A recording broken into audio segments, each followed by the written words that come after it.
Type instruction এগুলোর মধ্যে। এখন কন্ট্রোল হ্যাজার্ডটা হচ্ছে যে নেক্সট ইনস্ট্রাকশনটা কোনটা হবে এই জিনিসটা ডিসাইড করা। তো আমরা তো দুই রকম দেখেছিলাম আসলে কন্ট্রোলটা, জাম্প তারপরে ব্রাঞ্চ এটার জন্য। তো আমরা এখানে হ্যাজার্ডটা যখন কনসিডার করছি আমরা ব্রাঞ্চেরটাই দেখছি। জাম্পেরটা আসলে ইমিডিয়েট মানে প্রথম ইনস্ট্রাকশনটা ফেচ করার পরেই বোঝা যায় এটা জাম্প ইনস্ট্রাকশন। সো এটা ওটা মানে সলিউশনটা খুব বেশি ডিলে হয় না। কিন্তু ব্রাঞ্চের ক্ষেত্রে কি হয়, তোমরা যে সিমেন্সারকে যে ব্যাপারটা মনে থাকে, ব্রাঞ্চের ক্ষেত্রে কি হয় যে ইনস্ট্রাকশনটা আগে করা হয়, তারপরে ওই ইনস্ট্রাকশনের মধ্যে দুটো ভ্যালু থাকে, ওইটা ভ্যালু কম্পেয়ার করতে হয়। কম্পেয়ার করার পরে যদি ইকুয়াল আসে তখন আমরা হচ্ছে পিসি প্লাস করে মানে পিসির ইনপুটে নতুন ব্রাঞ্চের যে টার্গেট অ্যাড্রেস সেটা দেই। তো ব্রাঞ্চের টার্গেট অ্যাড্রেসটা আবার আমরা আলাদাভাবে জেনারেট করি, প্যারালালি জেনারেট করি। আমরা কম্পেয়ার করছি তখনই আসলে আমরা ব্রাঞ্চের টার্গেট অ্যাড্রেসটাও জেনারেট করতে থাকি। তো এখন ব্রাঞ্চের ক্ষেত্রে তাহলে কি হবে,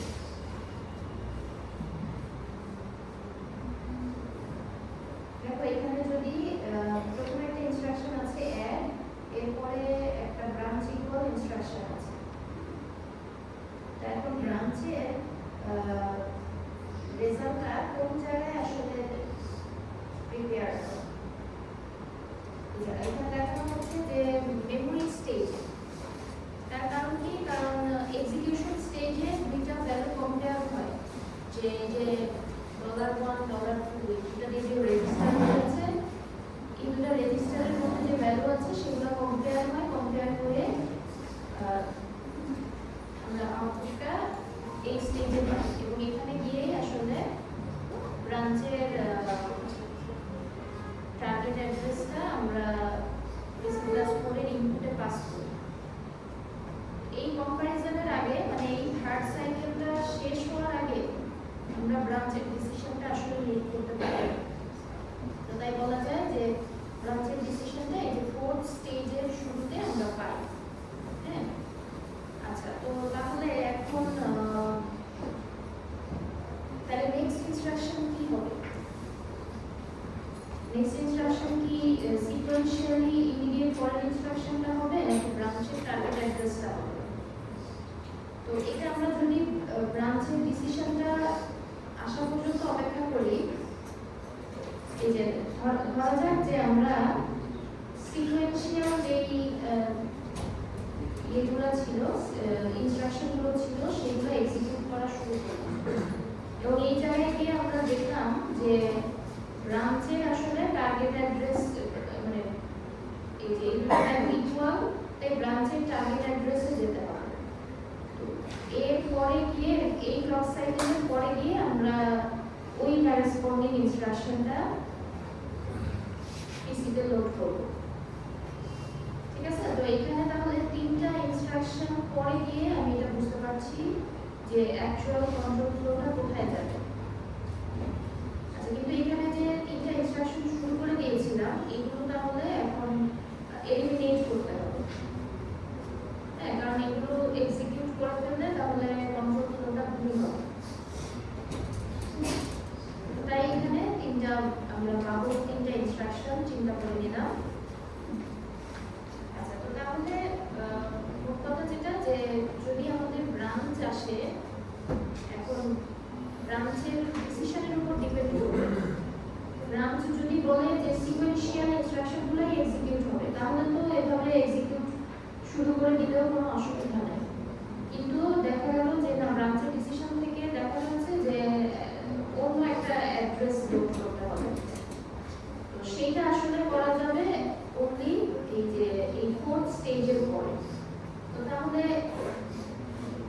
মাঝের যে ইনস্ট্রাকশনগুলো, ব্রাঞ্চের ডিসিশন যদি আসে যে হ্যাঁ এগুলো ইকুয়াল, তখন তো আসলে এই ইনস্ট্রাকশনগুলো এক্সিকিউট করেও লাভ নাই।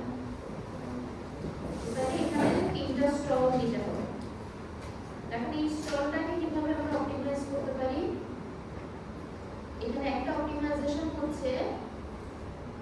যে আমাদের এক্সট্রা হার্ডওয়্যার কম্পোনেন্ট লাগবে,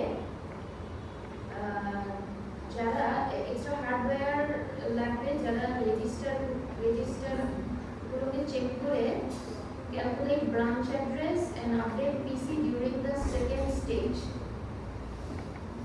আচ্ছা, এখানে কিছু এক্সট্রা মানে শুধুমাত্র ব্রাঞ্চিং এর জন্য, মানে আমি বলেছিলাম কি যে আমাদের পাইপলাইনের স্টেজগুলো এমন হবে যে সবগুলো ইনস্ট্রাকশনকে আমি 5টা স্টেজে ম্যাপ করব। হ্যাঁ, নাইলে আমার ইনস্ট্রাকশন বিভিন্ন সিকোয়েন্সে আসতে পারে। আমি যদি স্টেজিং এর ম্যাপটা না করি তখন কখনোই আমি একটা ইউনিফর্ম ডিজাইনে যেতে পারবো না। এই জন্য আমরা দেখেছিলাম যে আর টাইপের যদিও 4টা স্টেজ লাগার কথা, তারপরেও মাঝের মেমোরি স্টেজটাও আমরা ফাঁকা দিই, ওকে রাইট ব্যাক স্টেজে রেজিস্টার রাইটের কাজটা করি। তো এখানে বলা হচ্ছে যে ব্রাঞ্চে যেহেতু মাঝে 3টা স্টল দিতে হবে অ্যাকুরেটলি ব্রাঞ্চিং ডিসিশনটা পাওয়ার জন্য, তো সেই ক্ষেত্রে যেটা করতে পারি যে অপটিমাইজেশনের জন্য শুধুমাত্র ব্রাঞ্চের পারপাসে কিছু এক্সট্রা হার্ডওয়্যার রাখা যেতে পারে, যেটা হচ্ছে একদম প্রথম স্টেজে থাকবে। একদম প্রথম স্টেজের বা যে এই স্টেজটাতে থাকবে, মানে এখানে তো ব্রাঞ্চের ইনস্ট্রাকশনটা ফেচ করা হলো, ইনস্ট্রাকশনটা তো অ্যাটলিস্ট ফেচ করতে হবে। তাহলে এই স্টেজের পরে এইখানে এই স্টেজে আমরা ব্রাঞ্চের জন্য কিছু অ্যাডিশনাল হার্ডওয়্যার ব্যবহার করব, যেটা দিয়ে এই যে কম্পারিজন এবং ব্রাঞ্চের টার্গেট অ্যাড্রেস একই সাথে কম্পিউট করা হয়ে যাবে এই স্টেজে। এই স্টেজের পরে আমরা বুঝতে পারবো যে PC+4 এ কোনটা যাবে। তো তখন হলো যে PC+4 এ আইদার নেক্সট ইনস্ট্রাকশনটা যাবে অথবা ব্রাঞ্চের টার্গেট অ্যাড্রেসটা যাবে। তো এরকম যদি এক্সট্রা হার্ডওয়্যার ব্যবহার করি তখন একটা ব্রাঞ্চ আসলে পরে একটা স্টল দিলেই হয়ে যাবে। সো এটা হচ্ছে ওয়ান কাইন্ড অফ অপটিমাইজেশন। যেমন লোড আসলে ইউজুয়ালি 2টা স্টল দেওয়া লাগে, তো আমরা ফরওয়ার্ডিং এর মাধ্যমে একটা স্টল দিতে পারি। তো ব্রাঞ্চের ক্ষেত্রে দেখলাম কি, তো ব্রাঞ্চের ক্ষেত্রে 3টা স্টল দেওয়া লাগছে কারেক্ট এক্সিকিউশনের জন্য, কিন্তু যদি আমি কিছু এক্সট্রা হার্ডওয়্যার ব্যবহার করি আইডি স্টেজে, তখন ব্রাঞ্চের ইনস্ট্রাকশনটা ওই সেকেন্ড স্টেজেই ক্যালকুলেট করে ফেলা সম্ভব। তো সেই ক্ষেত্রে একটা স্টল দিয়ে তারপরে ক্লক সাইকেল থেকে কারেক্ট ইনস্ট্রাকশনটা এক্সিকিউট করা যাবে। আচ্ছা, তো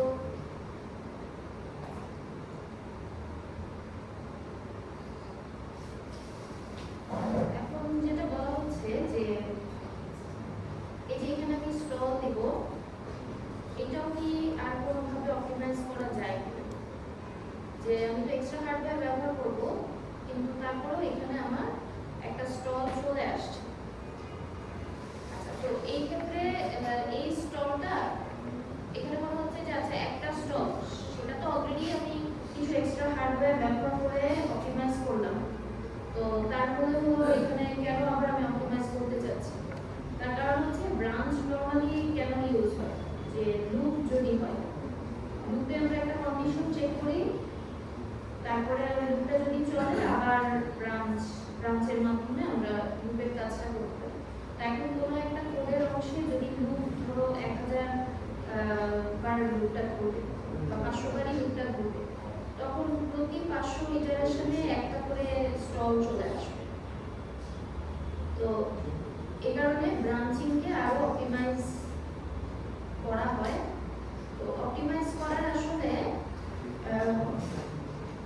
মানে ফিক্সড কোনো ডিটারমিন কোনো ওয়ে নাই যে হ্যাঁ এভাবে করলেই অপটিমাইজ হবে। হ্যাঁ, তো সেটার জন্য ব্রাঞ্চের ক্ষেত্রে আসলে একটা প্রেডিকশন ব্যবহার করা হয়, যে প্রেডিকশনটা ঠিক হলে আসলে অপটিমাইজেশনটা সাকসেসফুল, আর প্রেডিকশনটা রং হলে এই অপটিমাইজেশনটা আর কাজ করবে। বাট স্টিল মানে একটা প্রেডিক্ট করে অপটিমাইজেশন করার চেষ্টা করা হয়। আচ্ছা, তো সেই অপটিমাইজেশনটা কিরকম?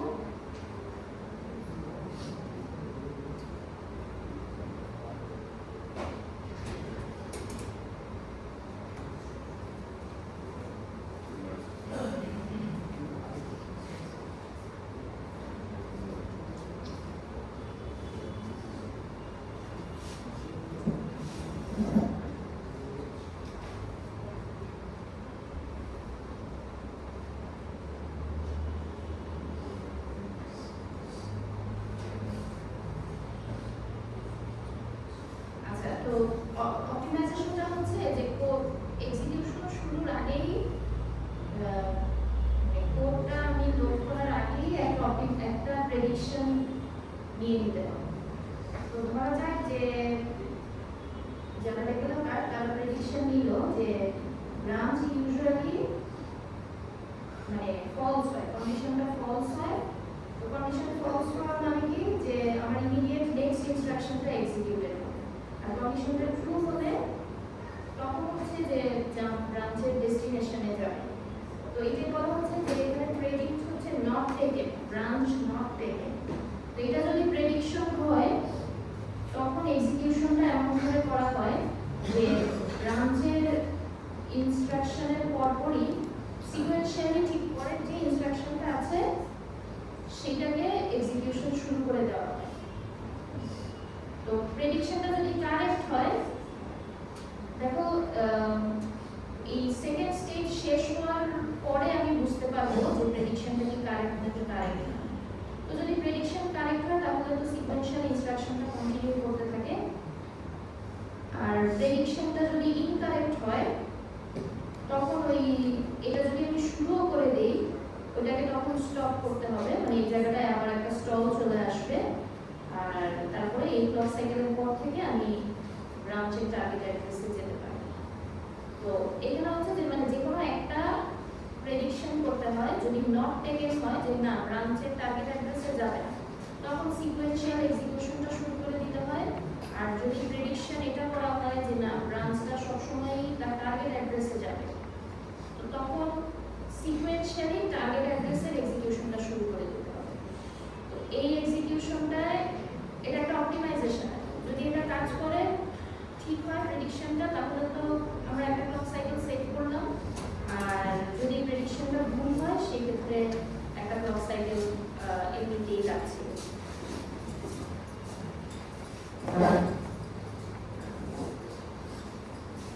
আচ্ছা, তো ব্রাঞ্চের প্রেডিকশনের দুইটা টাইপ আছে, একটা হচ্ছে স্ট্যাটিক ব্রাঞ্চ, একটা হচ্ছে dynamic branch prediction.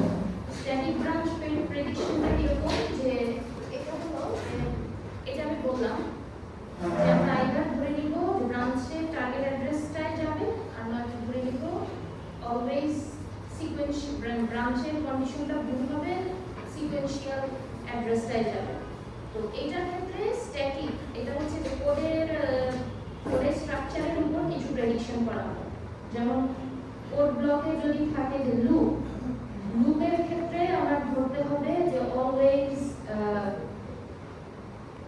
Backward branch, এটা হচ্ছে লুপের ক্ষেত্রে যে প্রেডিক্ট ব্যাকওয়ার্ড ব্রাঞ্চেস টেকেন। লুপটা আমরা এখন লিখি যে অ্যাসেম্বলি কোডে লুপটা এরকম ভাবে লেখা হয় যে এটা একটা কোড ব্লক, এখানে একটা কন্ডিশন চেক করা হয়, তারপরে এখানে জাম্প দিয়ে এখানে এটা একটা লেভেল, জাম্প দিয়ে এখানে লেভেলে চলে যাওয়া হয়। আমরা লুপ করি হ্যাঁ, বা এখানে এই যে আমরা তো এখানেই ব্রাঞ্চটা আসলে ব্যবহার করতে পারি, জাম্প দিয়ে না লিখে ব্রাঞ্চ।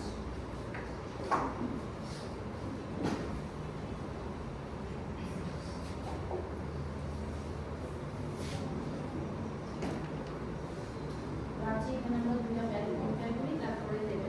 হ্যাঁ, তো এইটার ক্ষেত্রে লুপের ক্ষেত্রে আমরা অ্যাসাম্পশন হচ্ছে যে ব্রাঞ্চ চেক করা হয়, এটা হচ্ছে অ্যাসাম্পশন। আর ইফ এলস যদি থাকে ইফ এলস এর ক্ষেত্রে অ্যাসাম্পশন হবে হচ্ছে ব্রাঞ্চ নট টেকেন।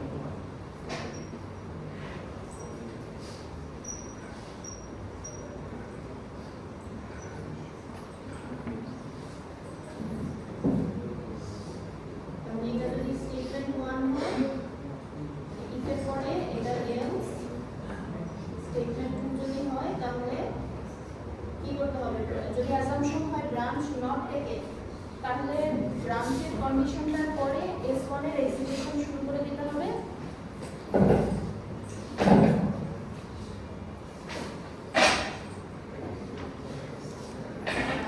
স্ট্যাটিক ব্রাঞ্চটা তাহলে কাজ করে যে কোডের স্ট্রাকচারের উপর। আর ডাইনামিক ব্রাঞ্চ প্রেডিকশনটা হলো এটা ব্রাঞ্চগুলো মানে কোডের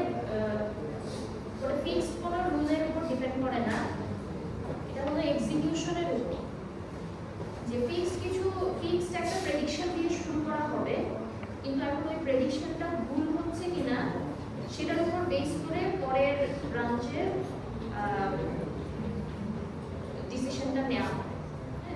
সো ওইটা এই যে ডাইনামিক্যালি ব্রাঞ্চ প্রেডিক্ট করার জন্য যে ব্রাঞ্চ কি নেওয়া হবে কি হবে না সেইটার জন্য আলাদা একটা ইউনিট থাকে যেটা হচ্ছে ব্রাঞ্চটা প্রেডিক্ট করবে। সেটা আগের ব্রাঞ্চগুলোতে কি ডিসিশন হয়েছে সেগুলো ট্র্যাক করবে এবং সেইভাবে পরের ব্রাঞ্চের ডিসিশনটা কি হবে সেটা প্রেডিক্ট করবে। সো এই অংশের কাজটা আসলে করা হয় একটা স্টেট ডায়াগ্রাম ফলো করে।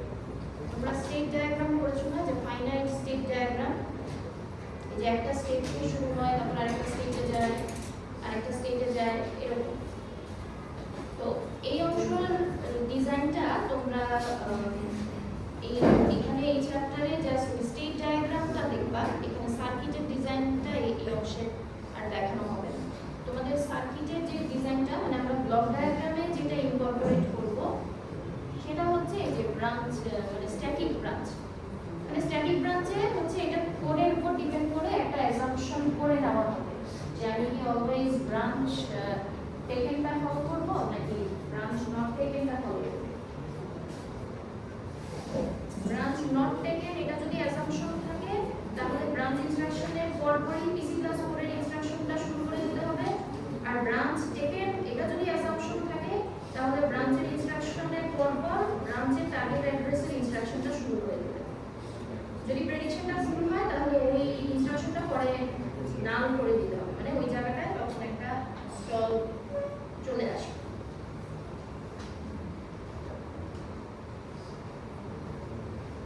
আচ্ছা, তো আমি যেটা বলছিলাম যে দেখো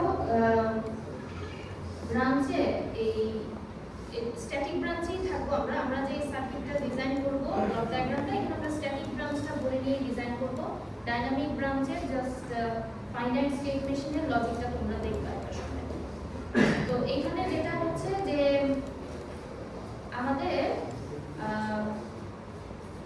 এই যে এখানে আমার ব্রাঞ্চ আছে, ব্রাঞ্চের পরে আমার একটা স্টল দেওয়াই লাগে বোঝার জন্য যে কোন ইনস্ট্রাকশনটাকে আমি লোড করব যদি কিনা আমি কোনো প্রেডিকশন ইউজ না করি। প্রেডিকশন ইউজ করলে তো আমি স্টল দিব না, আমি যেকোনো একটা ইনস্ট্রাকশন করা শুরু করে দিব। প্রেডিকশন রং হলে তখন সেটা দিয়ে আমি এরকম নালিফাই করে দেব। তো আমি যদি কোনো প্রেডিকশনই ব্যবহার না করি তো সেই ক্ষেত্রে আমরা তো একটা স্টল দিই, কারণ এই স্টেজটা অ্যাটলিস্ট লাগে বোঝার জন্য যে ব্রাঞ্চের টার্গেট অ্যাড্রেসকে লোড করবো নাকি PC+4টাকে লোড করবো। আচ্ছা, তো এখন ওই যে আমরা এর আগে দেখেছিলাম যে কোড রিঅর্গানাইজেশন, তো এখন এরকম যদি করা যায় যে ব্রাঞ্চের পরে যেহেতু আরো একটা ক্লক সাইকেল লাগছে বোঝার জন্য, তো ওই জায়গাটা এমন কোনো ইনস্ট্রাকশনকে দিয়ে দেওয়া যায় যেটা একেবারে সাইকেলটা এমটি না হয়ে ওখানে কোনো একটা ইনস্ট্রাকশন শুরু হলো এবং বাই দ্যাট টাইম আমরা ব্রাঞ্চের সেকেন্ড স্টেজে বুঝে গেলাম যে এটা কি টার্গেট অ্যাড্রেসটা লোড করবো না PC+4 লোড করবো।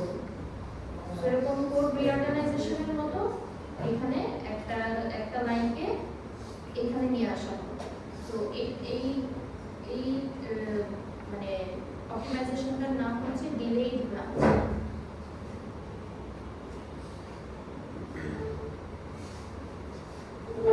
আচ্ছা, তো আমরা তাহলে হ্যাজার্ডগুলোর আইডিয়াটা দেখলাম, ফরওয়ার্ডিং এর দু একটা মেকানিজম দেখেছি, আর ব্রাঞ্চের ক্ষেত্রে আমরা স্ট্যাটিক ব্রাঞ্চটা ডিসকাস করলাম, ডাইনামিকটা বললাম যে এটা তোমরা স্টেট ডায়াগ্রাম হিসেবে দেখবা। এখনো আমরা সার্কিটে আসলে কিভাবে এগুলো ইনকর্পোরেট করবো এই আইডিয়াগুলো সেগুলো দেখি নাই, সেটাই আমরা দেখা শুরু করবো। আজকের ক্লাসে কিছু দেখা শুরু করবো, সামনের ক্লাসে এটা কন্টিনিউ করবে। তো এই জিনিসগুলো আসলে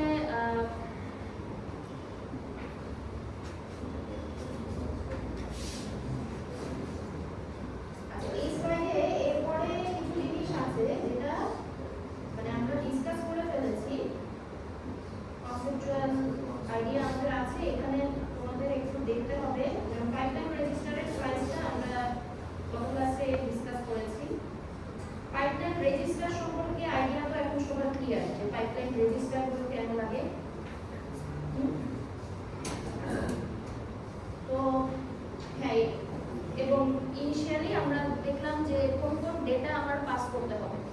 তো ডেটা যেগুলো পাস করতে হবে সেই অনুযায়ী আমরা যদি এই যে সিঙ্গেল সাইকেলের ডিজাইনটা তো আমরা জানি, এখানে এই ডায়াগ্রামে ব্রাঞ্চটাকেও ইনক্লুড করা হয় নাই, আবার জাম্পটাকেও ইনক্লুড করা হয় নাই।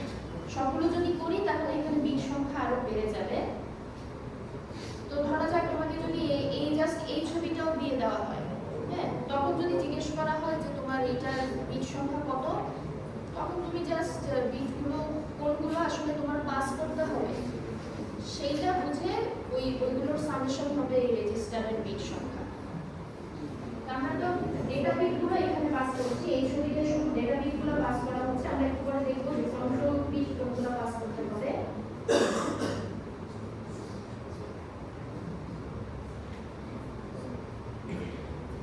আচ্ছা, এরপরে এখানে এই স্লাইডে বেশ কয়েকটা স্লাইড আছে যেটা হচ্ছে যে মানে তোমরা নিজেরা এটা স্লাইডটা গো থ্রু করে দেখবা। এখানে যেমন লোডের জন্য মানে ছবি দিয়ে জাস্ট বোঝানো হচ্ছে আইডিয়াটা, যেটা অলরেডি আসলে তোমরা এই আইডিয়াটা হয়ে গেছে। যেমন লোডের জন্য ইনস্ট্রাকশন পেজে কাজ হচ্ছে এই অংশটা, যে এখান থেকে পিসিতে লোড হচ্ছে একটা ভ্যালু, সেই নতুন ভ্যালুর কারেসপন্ডিং মেমরি থেকে ইনস্ট্রাকশনটা রিড হচ্ছে, সেই ইনস্ট্রাকশনটা এই আরেকটা ক্লক আসলে পরের ক্লকের প্রথম হাফ সাইকেলে এই রেজিস্টারে লোড হবে। তো তাহলে ইনস্ট্রাকশন পেজ অংশটা লোডের ক্ষেত্রে এইটুকু। তারপরে ইনস্ট্রাকশন ডিকোড হচ্ছে যে এই যে রেজিস্টারের প্রথমে হাফ সাইকেলে রেজিস্টারের ভ্যালুটা লোড হয়েছিল, পরের হাফ সাইকেলে আসলে আমি ওই ভ্যালুটা রিড করে বাকি কাজগুলো করতে পারবো।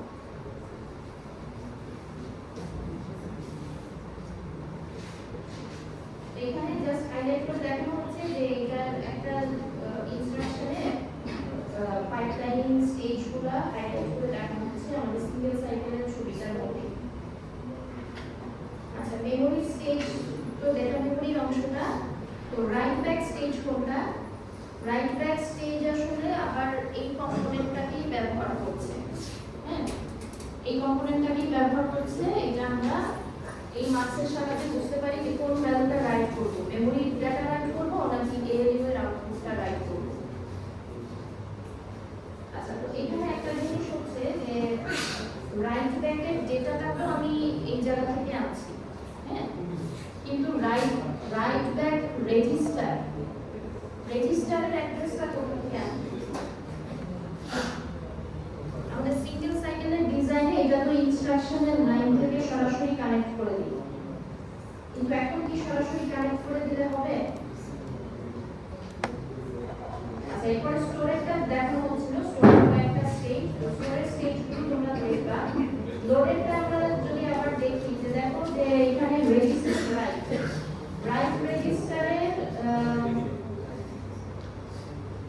রাইট রেজিস্টারের যে অ্যাড্রেসটা সেটা আমরা এখানে কানেক্ট করা আছে হলো এই ইনস্ট্রাকশন বিট থেকে, মানে এই রেজিস্টার থেকে যে ইনস্ট্রাকশন বিটগুলো করলাম সেখান থেকে রেজিস্টারের ডেস্টিনেশন অ্যাড্রেস রাইট করা, কানেক্ট করা। কিন্তু এখান থেকে যখন আমি বিট এগুলো করি তখন একটা ইনস্ট্রাকশন আইডি স্টেজে আছে, কিন্তু আমি চাচ্ছি তো আমার কোনো একটা ইনস্ট্রাকশনের রাইট ব্যাক স্টেজের কাজটা করতে। তো রাইট ব্যাক স্টেজটা তো আসলে সব ইনফরমেশন আবার এই রেজিস্টারটা থেকে পেতে হবে। রাইট ব্যাক স্টেজে আমি যেই কাজটাই করতে চাইবো এই রেজিস্টার থেকে আমার ইনফরমেশনটা পেতে হবে, কারণ এই রেজিস্টার থেকে যদি আমি রাইট রেজিস্টারের অ্যাড্রেসটা নেই সেটা আসলে অন্য কোনো ইনস্ট্রাকশনের বিট থেকে নেওয়া হয়ে যাবে। আচ্ছা, এই জিনিসটা আমি আর রিপিট করবো না, যদি না বুঝে থাকো পরে নিজেরা এটা স্ক্রল করলেই বুঝতে পারবা যে এখানে কি হচ্ছে। সো তাহলে মানে ওইখান থেকে যদি আমরা আইএফআইডি রেজিস্টার থেকে যদি নিই এই লাইনটা তাহলে ভুল হবে। আমাদের এটা নিতে হবে লাস্টের যে রেজিস্টারটা সেটা থেকে। লাস্টের রেজিস্টারে আমি রেজিস্টার রাইটের অ্যাড্রেসটা পাবো কিভাবে? তাহলে রেজিস্টার রাইটের যেই অ্যাড্রেসটা সেটা আমার প্রথম থেকেই পাস করে আসতে হবে। যেমন এখানে যখন ওই ইনস্ট্রাকশনটা আইডি স্টেজে ছিল তখনই আমি রাইট রেজিস্টারের অ্যাড্রেসটা পাস করব। তো রাইট রেজিস্টারের অ্যাড্রেসটা প্রতি স্টেজেই পাস হবে। এভাবে পাস হতে হতে রাইট ব্যাক স্টেজে যখন আসবে তখন এই রেজিস্টার থেকে ফাইনালি আমি এটা নিয়ে রাইট রেজিস্টারে কানেক্ট করব। কারণ রাইট রেজিস্টার রাইটের কাজটা একবারে ফিফথ স্টেজে হবে।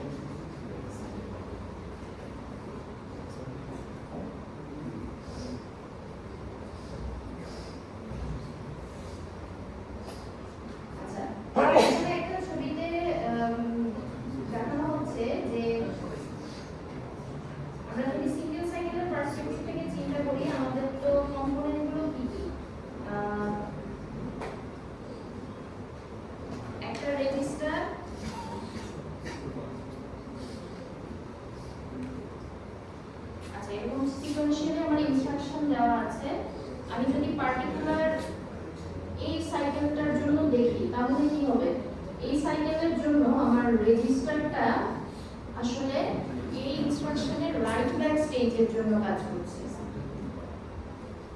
আবার এই সাইকেলের জন্য এই ডেটা মেমরিটা কোন ইনস্ট্রাকশনের জন্য কাজ করছে, এই ইনস্ট্রাকশনটার জন্য।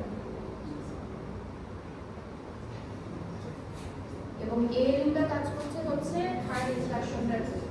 তো এটা আমরা যদি ইনস্ট্রাকশনগুলো নিজে নিজে লিখি তাহলে বুঝতে পারবো যে কোন ইনস্ট্রাকশনগুলোর জন্য কোন স্টেজে কাজ হচ্ছে।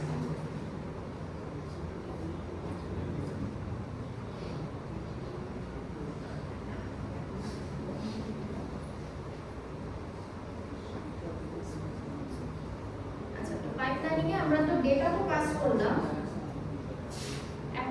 কন্ট্রোল বিটগুলো পাস করতে হবে। তো কন্ট্রোল বিটগুলোর জন্য আমরা দেখি যে এই যে 47 নাম্বার স্লাইডে দেখবা যে কন্ট্রোল বিটগুলো হাইলাইট করা আছে যে কোনটা কোন কন্ট্রোল বিট। তো সেটার জন্য আগে বুঝতে হবে যে কোন কন্ট্রোল বিটের কাজ আসলে কোন স্টেজে হচ্ছে। হ্যাঁ, তো এখানে যেমন সব কন্ট্রোল বিটগুলো দেওয়া আছে। তো যেমন প্রথম স্টেজের কন্ট্রোল বিট হচ্ছে পিসির সিলেক্টরটা। তো সেকেন্ড স্টেজে সেরকম কোনো কন্ট্রোল বিট নাই। থার্ড স্টেজে অনেকগুলো কন্ট্রোল বিট আমাদের লাগে, সেটা হচ্ছে LU source, LU of, register destination. যে রেজিস্টার ডেস্টিনেশন যেটা আমার এখনই লাগবে না আসলে, সেটা আমি সামনের দিকে পাস করব। সেটা আমি পরবর্তীতে রাইট ব্যাক রেজিস্টারের অ্যাড্রেসটা কি হবে সেটা আমি এখানে পপুলেট করছি। তো যেই স্টেজে যেই কন্ট্রোল সিগন্যাল, আমার সেই কন্ট্রোল সিগন্যালগুলো অতটুকু পর্যন্ত পাস করতে হবে। হ্যাঁ, যেমন এই স্টেজে গিয়ে আমার যেই কন্ট্রোল সিগন্যালগুলো লাগছে, কন্ট্রোল সিগন্যালগুলো আমার আইডিএক্স রেজিস্টার পর্যন্ত পাস করতে হবে। এরপরে এই কন্ট্রোল সিগন্যালগুলো পরের স্টেজে আর লাগবে না, তখন এখানে আমার পাস করতে হবে না। কিন্তু পরের স্টেজে কি লাগবে, যেমন ব্রাঞ্চের সিগন্যালটা লাগবে, মেমোরি রাইট, মেমোরি রিড, এই কন্ট্রোল সিগন্যালগুলো লাগবে। তাহলে ইএক্স মেমোরি রেজিস্টার পর্যন্ত আমার ওই কন্ট্রোল সিগন্যালগুলো পাস করতে হবে। আবার এখন ফিফথ স্টেজে শুধু মেমোরি এই যে এই মার্কসের সিলেক্টরটা লাগবে, আবার রেজিস্টার রাইটের কমান্ডটা লাগবে। তো তাহলে এই দুইটা সিগন্যাল আমার এই মেমোরি ডব্লিউপি রেজিস্টার পর্যন্ত পাস করতে হবে। তো এইখানে গ্রাফিক্যালি শিটে দেখানো আছে। আমরা এই স্লাইডে আসলে বেসিক্যালি তোমরা আইডিয়াগুলো জানো। এখানে স্লাইডগুলো একটু গোথ্রু করবা যে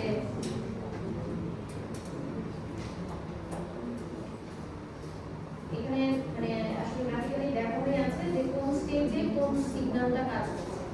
তো সেটা যদি হয় তখন আমাদের কন্ট্রোল সিগন্যালগুলো সেভাবে পাস করতে হবে।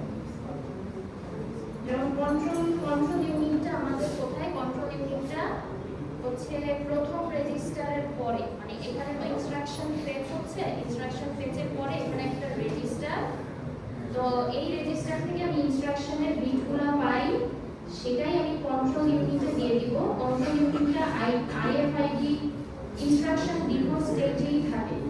সো কন্ট্রোল ইউনিটটা ইনস্ট্রাকশন ডিকোড স্টেজে এই কন্ট্রোল বিটগুলো জেনারেট করে দেবে। এখন কিছু কন্ট্রোল বিট আমার এক্সিকিউশন স্টেজে লাগবে, কিছু কন্ট্রোল বিট মেমোরি স্টেজে লাগবে, কিছু কন্ট্রোল বিট ডাব্লিউপি স্টেজে লাগবে। সো থার্ড স্টেজে আসলে আমি সবগুলো কন্ট্রোল বিটই পাস করব, কিন্তু ফোর্থ স্টেজে যখন যাব তখন আরো কম কন্ট্রোল বিট পাস করব, কারণ যেগুলো কাজ আর যেগুলো লাগবে না সেগুলো পাস করব। সো এইভাবে করে কন্ট্রোল বিটগুলো পাস হবে।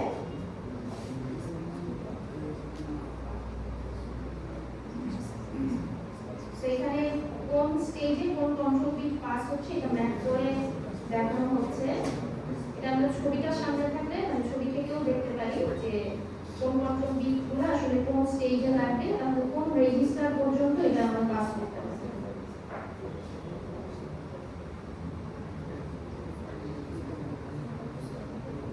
আচ্ছা, তো সোফার তো আসলে আমরা সব আইডিয়াই বুঝে ফেলছি। তো এখন হচ্ছে যে সার্কিটে এগুলো মানে কন্ট্রোল বিট পাস করা, ডেটা বিট পাস করা, এই জিনিসগুলো আমরা দেখেছি। হ্যাঁ, পাইপলাইনিং স্টেজ করার জন্য সবগুলোর মধ্যে পাইপলাইন রেজিস্টার লাগবে। চেঞ্জেস গুলো কি কি? পাইপলাইন রেজিস্টার লাগবে, এটা চেঞ্জ। আমার বিট পাস করতে হবে, ডেটা বিট পাস করতে হবে, stage by stage, control bit pass করতে হবে স্টেজ বাই স্টেজ। একটা কানেকশন শুধু আমরা দেখেছিলাম যে রেজিস্টার ডেস্টিনেশনের যেটা, ওইটা যেভাবে সিঙ্গেল সাইকেলে কানেকশনটা আছে সেভাবে না করে রেজিস্টার ডেস্টিনেশন অ্যাড্রেসটাও আমার পাস করতে হবে। ওটা ফিফথ স্টেজেই আসলে আমার রেজিস্টার ডেস্টিনেশনের অ্যাড্রেসটা এনে বসাতে হবে। সো এই টুকিটাকে চেঞ্জ আছে সিঙ্গেল সাইকেলের ডিজাইনের সাথে, মানে ইন অ্যাডিশন টু রেজিস্টার বসানো এই কিছু চেঞ্জ আমার করতে হবে, তাহলে আমি পাইপলাইনিং এর ডিজাইনটা পেয়ে যাব। আচ্ছা, কিন্তু এখন এতটুকু করলেই আমার পাইপলাইনিং এর কাজটা হতে থাকবে। হ্যাঁ, কিন্তু সোফার আমরা যে পাইপলাইনিং এর ডিজাইনটা দেখলাম সেখানে কিন্তু আমরা এই যে হ্যাজার্ড রিলেটেড যে ইস্যুগুলো এগুলা ডিল করি না। হ্যাঁ, সিঙ্গেল সাইকেলের ডিজাইনটাকে যে জাস্ট রেজিস্টার অ্যাড করে একটা কানেকশন একটু চেঞ্জ করে কন্ট্রোল বিটগুলো পাস করে আমি সিঙ্গেল সাইকেল থেকে মাল্টি সাইকেল ডেটা পাতে কনভার্ট করতে পারছি। কিন্তু এখন যদি আমি হ্যাজার্ডগুলো ডিল করতে চাই তখন আমার সার্কিটে আরো অ্যাডিশনাল কিছু জিনিস আনতে হবে। তো সেই ডিজাইনটা আচ্ছা, এখন আমাদের এই যে আমাদের যে আমরা যে এক্সিকিউশন পাইপলাইনটা আঁকি সেটাকে আরো মানে মিনিংফুল করে আঁকতে হবে। মিনিংফুল করে আঁকতে হবে বলতে যে আগে আমরা দেখেছি যে এক্সিকিউশন পাইপলাইনটা শুধু একটা আইএম মানে ইনস্ট্রাকশন ফেচ আইডি এভাবে আমরা আঁকছিলাম। এখন আসলে আমাদের এইগুলোর পাশাপাশি এগুলোকে আইএফ আইডি এভাবে লিখলেও হবে, কিন্তু প্রত্যেকটার মাঝখানে আমার রেজিস্টারগুলো লাগবে এবং রেজিস্টারগুলোর নামও কারেক্টটা দিতে হবে। যেমন এটা হচ্ছে আইএফআইডি, এটা হচ্ছে আইডিএক্স, তারপরে এটার একটা নাম হচ্ছে ইএক্স মেস নেম ডাব্লিউডি। তো রেজিস্টারের নামগুলো সহ আঁকতে হবে কারেক্ট এক্সিকিউশন, কারণ এইগুলোর উপর ডিপেন্ড করে আমরা ফরওয়ার্ডিং এর কাজটা করব।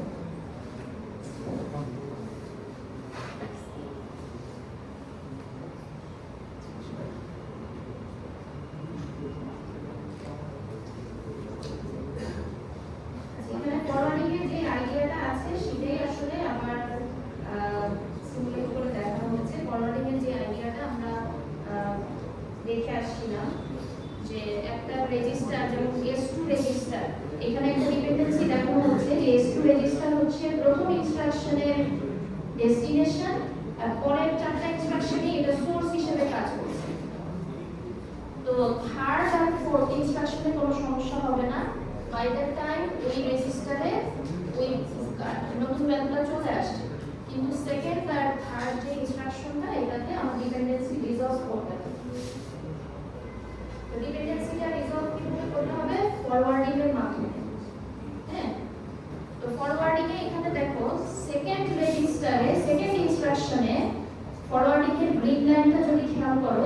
আসতেছে হচ্ছে ALU এর আউটপুট থেকে। তো ALU এর আউটপুটটা তাহলে কোন রেজিস্টারে আছে? ALU এর আউটপুটটা কোন রেজিস্টারে আছে? ওই রেজিস্টারটার নাম কি? প্রথম ইনস্ট্রাকশনের এক্সিকিউশন আর মেমরি এইগুলো স্টেজের মাঝখানে আছে, তাহলে ওইটা হচ্ছে EXMEM রেজিস্টার। আর পরের যে ইনস্ট্রাকশনটা, এখানে ফরওয়ার্ডিংটা হচ্ছে কোথা থেকে? প্রথম ইনস্ট্রাকশনের ফোর্থ স্টেজের পরে। তাহলে প্রথম ইনস্ট্রাকশনের পরে যে রেজিস্টার, সেটা কোথা থেকে পাবো? সেটা পাবো হচ্ছে EXWB রেজিস্টার থেকে। তো দেখো ফরওয়ার্ডিং এর কনসেপ্টটা আমরা জানতাম, কিন্তু এখন আমরা রেজিস্টার সহ ড্র করতে হবে, কারণ এখানে কিন্তু আমার মাল্টিপল কপিস অফ রেজিস্টার নাই, রেজিস্টার কিন্তু ওই চারটাই। তো তাহলে এই ইনস্ট্রাকশন কোথা থেকে ইনপুটটা আনবে, আর এই ইনস্ট্রাকশন কোথা থেকে ইনপুটটা আনবে? ওই রেজিস্টারের নামটা আমাদের বোঝা লাগবে। হ্যাঁ,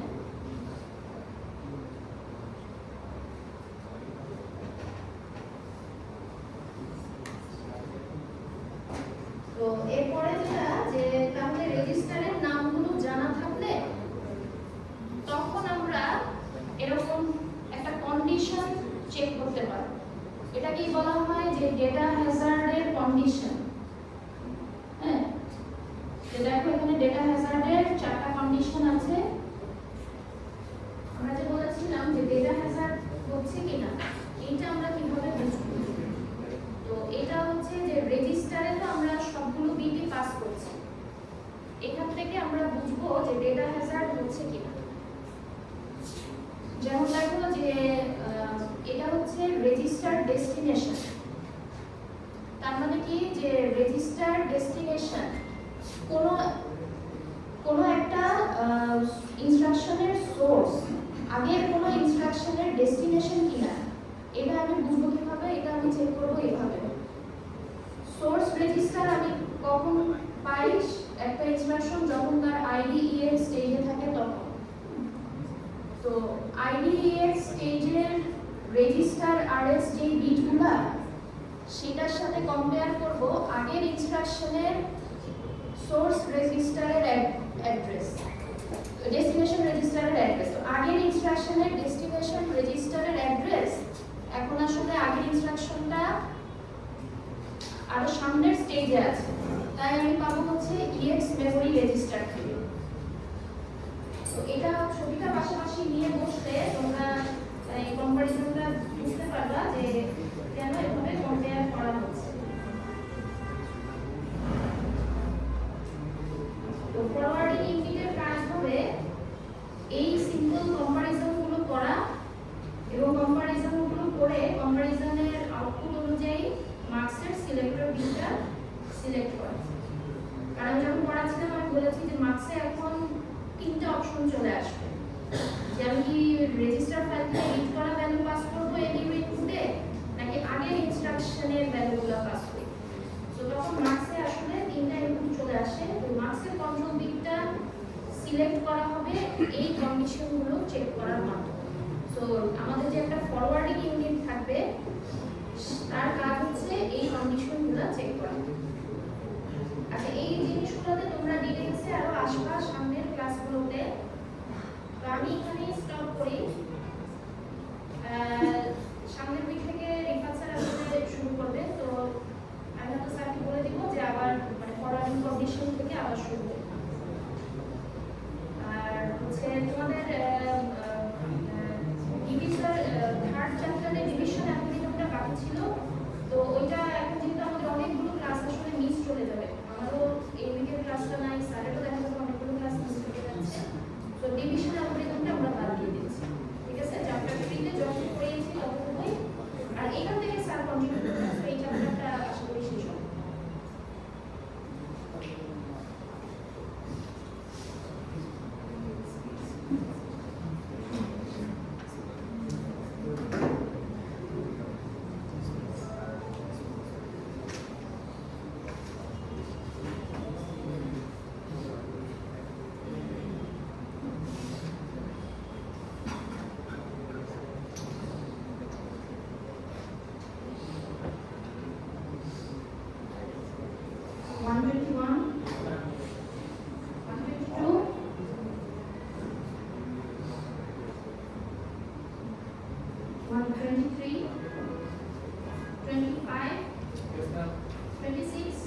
32, 33, 34, 35, 36,